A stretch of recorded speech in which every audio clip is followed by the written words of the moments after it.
انسان ایک معاشرتی حیوان ہے جو معاشرے کی صورت میں دوسرے انسانوں کے ساتھ مل جل کر رہتا ہے۔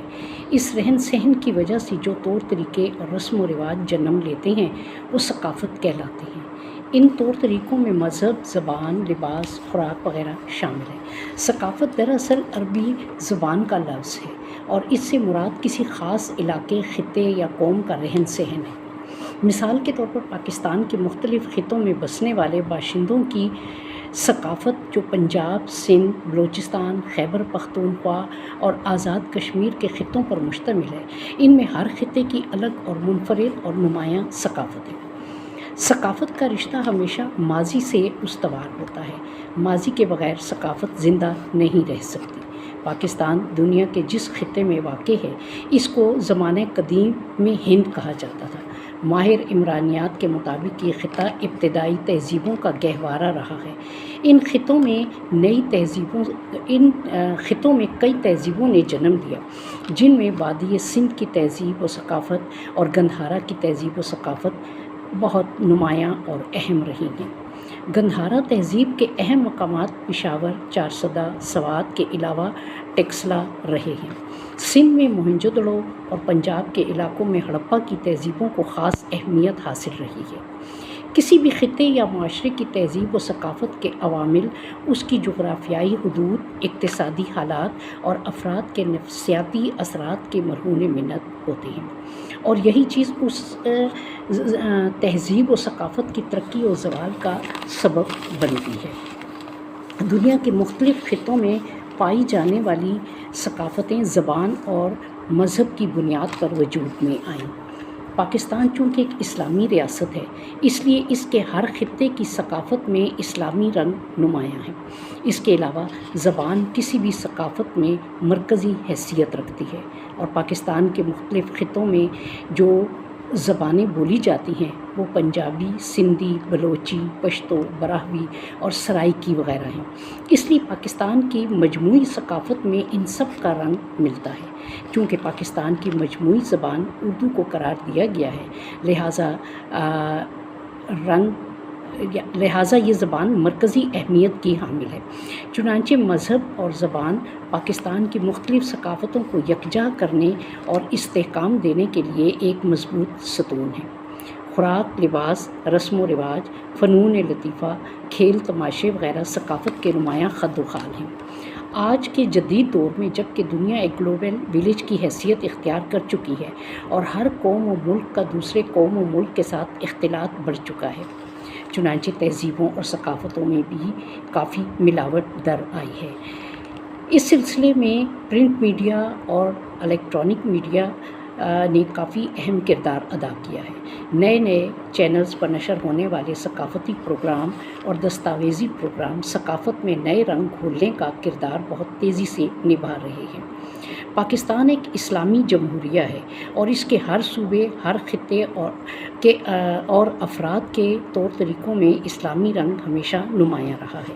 مسلمان ہونے کی حیثیت سے اس ملک کے باشندوں کا اپنی ثقافت اور تہذیب سے گہرا اور پرخلوص رشتہ ہے، لیکن ہم دیکھتے ہیں کہ دوسرے ملکوں اور خطوں کے ملاپ سے بہت سی تہذیبیں، بہت سی تبدیلیاں ہماری تہذیب میں شامل ہو چکی ہیں۔ مثلا اسلامی تہذیب و ثقافت کے مطابق ہماری خوراک، لباس، زبان وہ نہیں رہی جو ہماری پہچان تھی۔ خوراک میں گھریلو کھانوں کی جگہ پیزا، شاورما، برگر اور نہ جانے کتنے دوسرے ملکوں کے پکوان شامل ہو چکے ہیں۔ اب ہماری نسل نو پراٹھا، دیسی گھی، سبزیاں، لسی وغیرہ کی نسبت فاسٹ فوڈ کو ترجیح دیتی ہے۔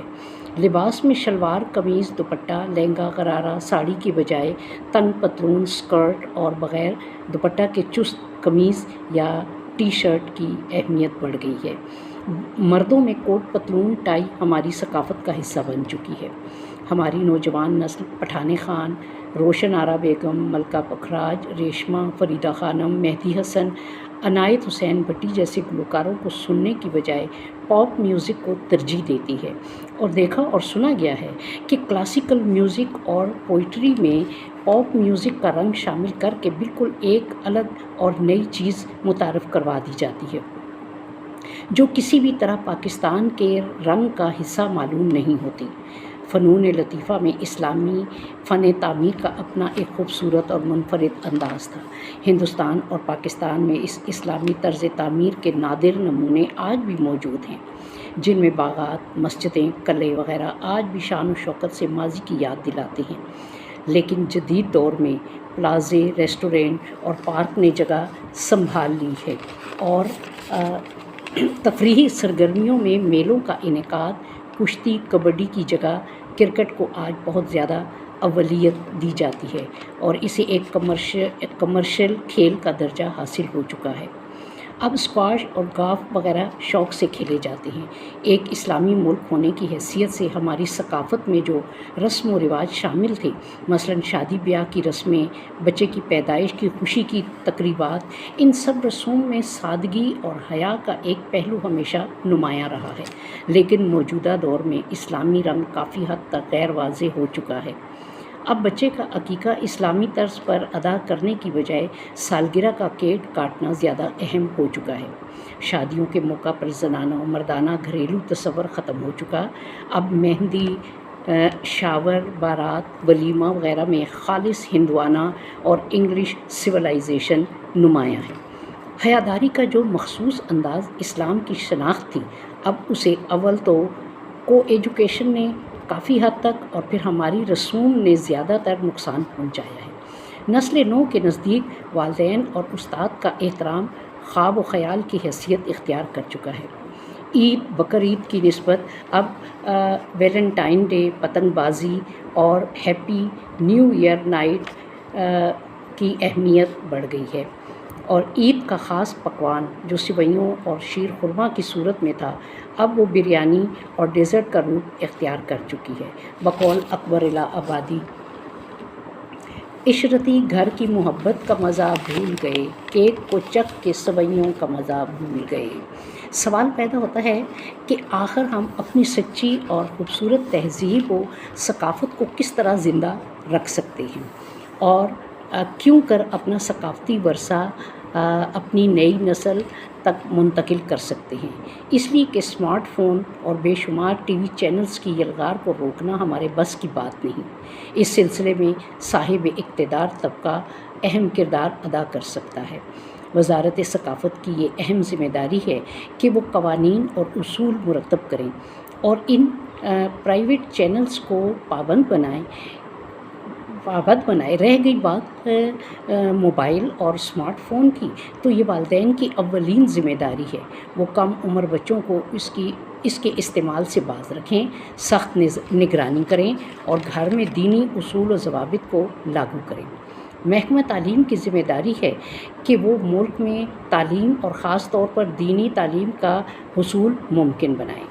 پرائیویٹ تعلیمی اداروں میں جس قدر سختی سے انگریزی بولنے پر زور دیا جاتا ہے، اس سے بخوبی اندازہ ہو سکتا ہے کہ ہمارے بچے بہت جلد قومی زبان سے بالکل نابلد ہو جائیں گے۔ لباس کی تراش خراش اور ادب و اخلاقیات، زبان وغیرہ جن کے ذریعے اپنی ثقافت کو بخوبی اجاگر کیا جا سکتا ہے، ہمارے ٹی وی ڈراموں نے ان کو بری طرح مسخ کر کے رکھ دیا ہے۔ آج سے تقریباً 100 سال پہلے ہندوستان میں مغربی تہذیب کی یلغار کے بارے میں قومی شاعر فرما گئے تھے: تمہاری تہذیب اپنے خنجر سے آپ ہی خودکشی کرے گی، تمہاری تہذیب اپنے خنجر سے آپ ہی خودکشی کرے گی، جو شاخ نازک پہ آشیانہ بنے گا ناپائیدار ہوگا۔ لیکن ہماری ثقافتی اور ہمارا علمی ورثہ انتہائی مضبوط بنیادوں پر استوار ہے۔ ہم اسے خود ہی کمزور کرنے کی جد و جہد میں مصروف ہیں۔ مارک ڈیوڈ پکتال، جو ایک نو مسلم مغربی مفکر ہے، اس کا کہنا ہے: اسلامی ثقافت ایک الہامی ثقافت ہے، جبکہ دیگر ثقافتیں انسانی ذہن کی اختراع ہیں۔ قرآن کی سورہ البقرہ کی آیت نمبر 138 میں ارشاد ہوتا ہے: ان سے کہہ دو کہ ہم نے اللہ کا رنگ اپنا لیا ہے، اور اللہ کے رنگ سے بہتر رنگ کس کا ہو سکتا ہے، اور ہم تو اسی کی عبادت کرتے ہیں۔ تہذیب و ثقافت کے حوالے سے اگر غور کریں تو اسلامی ثقافت کا اہم پہلو یہ ہے کہ وہ حیوانیت پر انسانیت کا رنگ چڑھاتی ہے۔ اس میں توازن اور اعتدال ہے، میانہ روی ہے، مادیت کی نسبت روحانیت ہے۔ یہ ثقافت ہر دور اور ہر زمانے سے مطابقت رکھتی ہے۔ اسلامی تہذیب و ثقافت کا ایک پہلو یہ بھی ہے کہ وہ رواداری اور میل ملاپ کو فروغ دیتی ہے اور اسی سے زندگی میں نکھار پیدا ہوتا ہے۔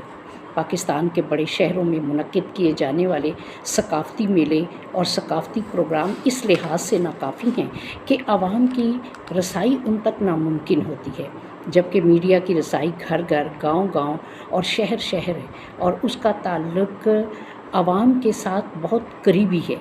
تاہم یہ ذریعہ اور یہ تعلق نہ تو عوام کی امنگوں کی ترجمانی کرتا ہے اور نہ آگاہی دیتا ہے۔ اس طرف توجہ دینے کی ازحد ضرورت ہے۔ محض تفریح مہیا کرنا مقصد نہیں ہونا چاہیے، بلکہ تفریح میں بھی اخلاقیات اور تہذیب کا پہلو نمایاں ہونا چاہیے۔